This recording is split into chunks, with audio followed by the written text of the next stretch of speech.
Hello everyone, welcome back to my channel study only science. Class C TET के लिए है और सभी टेट एग्जाम्स में पूछे गए प्रश्नों के इसमें मैं लेकर आई हूँ। बाल विकास शिक्षा शास्त्र हमारा जो सब्जेक्ट है उससे रिलेटेड। स्टार्ट करते हैं पहले प्रश्न के साथ। और जो स्टूडेंट हमारे साथ लगातार जुड़े हुए हैं उन सबका बहुत बहुत धन्यवाद, और जो नए स्टूडेंट्स हैं उन सबका भी हमारी क्लास में वेलकम है। स्टार्ट करते हैं। वस्तु स्थायित्व ऑब्जेक्ट परमानेंस का विकास किस अवस्था में होता है? ऑप्शन है संवेदी पेशी अवस्था, पूर्व संक्रियात्मक अवस्था, या मूर्त संक्रियात्मक अवस्था, या औपचारिक संक्रियात्मक अवस्था। तो ये होता है संवेदी पेशी अवस्था में।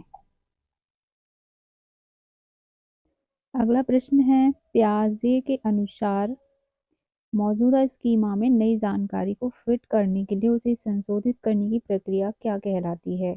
ऑप्शन है आत्मसातकरण, समायोजन, संतुलन, या संगठन।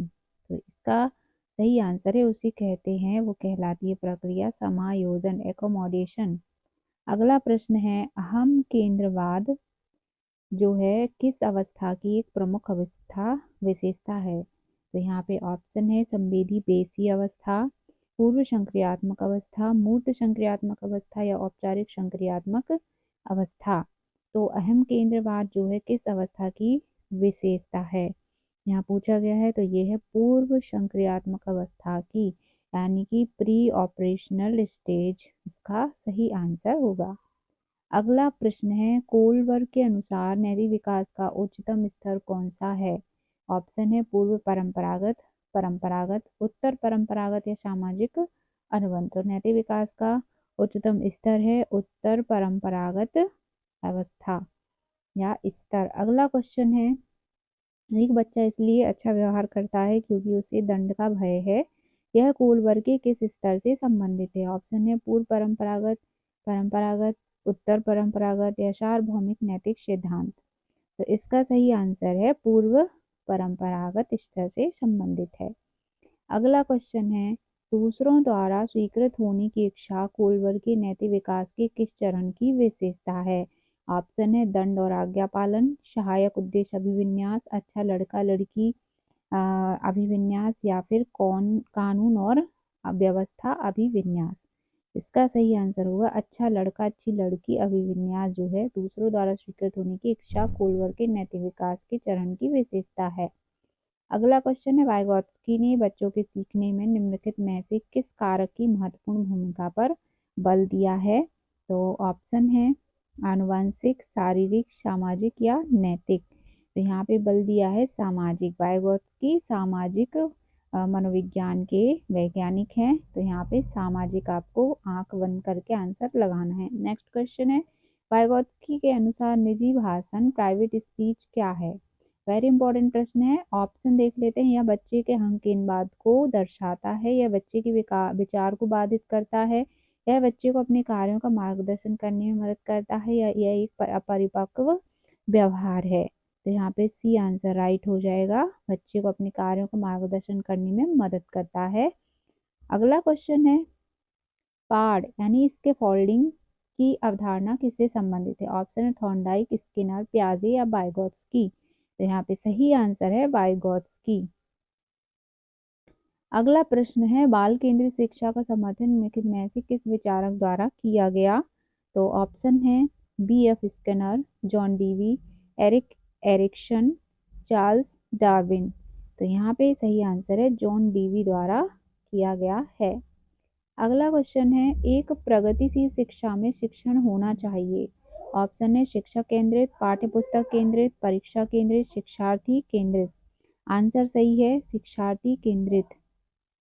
अगला प्रश्न है, हार्वर्ड गार्डनर का बहुबुद्धि सिद्धांत बताता है कि ऑप्शन है बुद्धि को बढ़ाया नहीं जा सकता, बुद्धि कई प्रकार की होती है, बुद्धि केवल एक सामान्य कारक है, या बुद्धि परीक्षण विश्वसनीय नहीं है।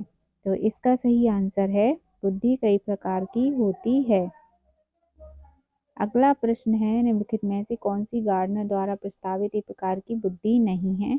ऑप्शन है संगीतीय बुद्धि, भाषाई बुद्धि, रचनात्मक बुद्धि, या स्थानिक बुद्धि। तो यहाँ पे है रचनात्मक बुद्धि सही आंसर है। उसके बाद नेक्स्ट प्रश्न है, भाषा सापेक्षता परिकल्पना। तो भाषा सापेक्षता परिकल्पना किसने दी है, ये प्रश्न है। ऑप्शन है चॉम्स्की, पियाजे, स्किनर, बोर्फ। तो इसका सही आंसर है बोर्फ ने दी है, बोर्फ ने दी है। अगला प्रश्न है, नोम चॉम्स्की का मानना है कि बच्चों में भाषा सीखने की डैश क्षमता होती है। ऑप्शन है अर्जित, जन्मजात, सीखी हुई, सामाजिक। तो यहाँ पे सही आंसर है जन्मजात होती है।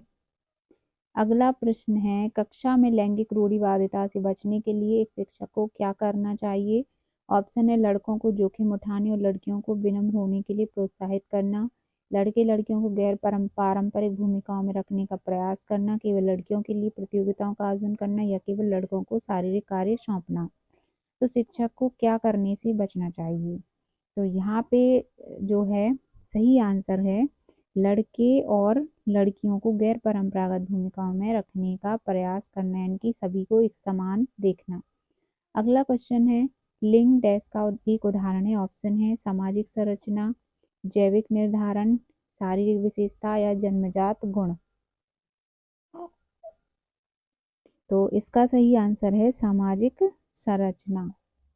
नेक्स्ट प्रश्न है, कोई भी दो व्यक्ति अपनी योग्यताओं, रुचियों और प्रतिभाओं में समान नहीं होते, यह कथन किस सिद्धांत को संदर्भित करता है। ऑप्शन है व्यक्तिगत भिन्नता, बुद्धि का सिद्धांत, विकास का सिद्धांत, या अधिगम का सिद्धांत। तो सही है व्यक्तिगत भिन्नता का सिद्धांत। अगला प्रश्न है, सतत और व्यापक मूल्यांकन सीसीई में व्यापक शब्द का क्या अर्थ है। ऑप्शन है सभी विषयों का मूल्यांकन, या शैक्षिक और सह शैक्षिक दोनों क्षेत्रों का मूल्यांकन, या छात्रों की प्रगति का निरंतर मूल्यांकन, या केवल संज्ञानात्मक क्षेत्र का मूल्यांकन। तो इसका है शैक्षिक और सह शैक्षिक दोनों क्षेत्रों का मूल्यांकन करना। सतत और व्यापक मूल्यांकन का अर्थ है। अगला क्वेश्चन है, पोर्टफोलियो मूल्यांकन का एक महत्वपूर्ण उपकरण है क्योंकि। महत्वपूर्ण उपकरण है क्योंकि ऑप्शन है यह बहुत कम समय लेता है, यह छात्रों को प्रगति का एक समग्र चित्र प्रदान करता है, यह केवल अंतिम उत्पाद का मूल्यांकन करता है, यह केवल लिखित परीक्षा पर आधारित है। तो ये इम्पोर्टेंट क्यों है, ये पूछा गया है। तो ये छात्रों की प्रगति का एक समग्र चित्र प्रदान करता है पोर्टफोलियो। अगला क्वेश्चन है, संरचनात्मक मूल्यांकन फॉर्मेटिव असेसमेंट का उद्देश्य क्या है। ऑप्शन है छात्रों को ग्रेड देना, शिक्षण अधिगम प्रक्रिया के दौरान प्रगति की निगरानी करना, एक सत्र के अंत में मूल्यांकन करना, या छात्रों का वर्गीकरण करना। तो रचनात्मक मूल्यांकन का उद्देश्य है छात्रों को शिक्षण अधिगम प्रक्रिया के दौरान प्रगति की निगरानी करना।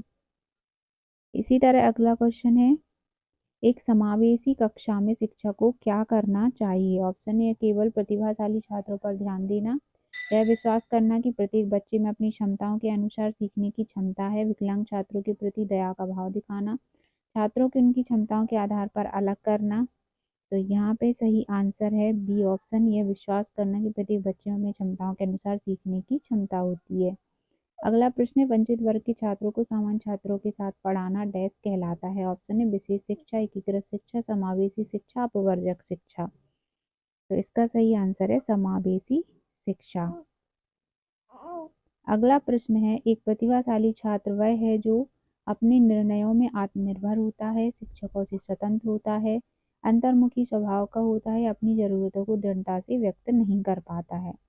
तो इसका सही आंसर है अपने निर्णयों में आत्मनिर्भर होता है एक प्रतिभाशाली छात्र।